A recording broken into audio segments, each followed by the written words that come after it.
দেখ বসা, দিব্যি বসে বসে এক লোকের রক্ত খেয়ে যাচ্ছিল। কি রে, কি গর্দাস তুই? আমার এইডস আছে পারে, মানে আমি এইচআইভি পজিটিভ। ও শালা, ও শালা তুই কোকোস কি রে? তুই এর আমার আগে করতে পারছিস না রে? আমার ছোট ছোট তোরা বাচ্চা, আমার বউ, এখন কি বউ, এখন কি পালবো গো?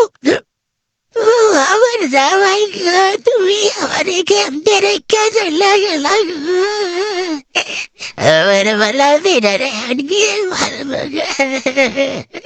বাবা, আমি তোমার মৃত্যু দেহ ছুঁয়ে প্রতিজ্ঞা করছি বাবা, আমি তোমার মৃত্যুর বদলা নিয়েই ছাড়ব। বাবার মৃত্যুর বদলা নিতে বসা চলে গেল তার মাস্টারের কাছে। আমি আমার সব কিছু দিয়ে তোকে প্রস্তুত করে তুলব।